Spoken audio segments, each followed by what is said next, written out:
உலக சேம பிரகாசிகையிலிருந்து வன்கடல் மாயையிற் பட்டு உழன்று வடக்கு தெற்கு தெரியாமல் தவித்து வலைந்து மாயும் மானிடர் தமக்கு வடக்கு தெற்கு திசைகள் காட்டி வாசியாம் ஜீவனின் மேல்கதி புகட்டி வாசி காத்து இன்புற வாழ வழிசெய் புராண புண்ணிய மாலுமி வடகரை சித்த சமாஜ நிறுவகர் வான்புகழ் சுவாமி சிவானந்த பரமஹம்சர் வானுரை தந்தை ஜெகஜோதி வாழும் மலரடி பணிந்து போற்றுவோம்.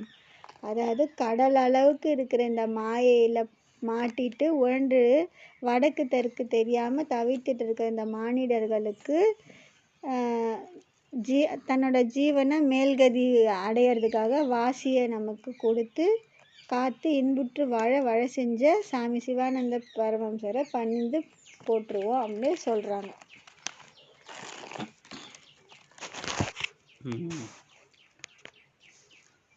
வடக்கு தெற்கு அப்படின்றது உங்களுக்கு தெரியுமா? எது வடக்கு எது தெற்குன்னு முதல்ல வன்கடல் விளக்கம் சொல்லுங்க. வன்கடல்னா மாயை உலகம்னு சொல்கிறாங்க. வன்கடல்னா ஆழ்கடல் இருக்கு இல்லையா, அந்த மாதிரி ரொம்ப ஆழம் நிறைந்த கடல். அது எதுனா மாயை. நம்ம இப்போ உழன்றுட்டு இருக்கிற இந்த கடலை தான் சொல்கிறாரு. மாயையீர் பட்டு உழன்று. அப்போ இந்த மாயையை அவர் கடலுக்கு ஒப்பிடுறார். அப்போ கடலில் பயணிக்கிற உண்மையான கடலில் பயணிக்கிறவனுக்கு வடக்கு தெற்கு தெரியணும்னா அவன் என்ன பண்ணுவான்? அவன் திசை காட்டி பயன்படுத்துவான். அப்போ இந்த திசை காட்டி வடக்கு நோக்கி தான் அது எப்பயுமே செயல்படும். ஏன் அப்படின்னா அந்த திசை காட்டியில் ஒரு மேக்னெட் இருக்கும். ஆமாம், அந்த மேக்னெட்டு வடக்கை காட்டும். வடக்கை தான் காட்டும். ஏன்னா வடக்கில் தான் ஈர்ப்பு சக்தி அதிகம். அந்த ஈர்ப்பு சக்தினால் அந்த முள் என்ன பண்ணும், ஆட்டோமேட்டிக்காக அந்த ஈர்ப்பு சக்தியை நோக்கி திரும்பும்போது இதுதான் வடக்கு திசை அப்படின்னு தெரிஞ்சு கப்பல் ஓட்டி என்ன பண்ணுவான், வடக்கு திசைக்கு வருவாள். வடக்கில் தான் பெரும்பாலும் கரை இருக்கும்.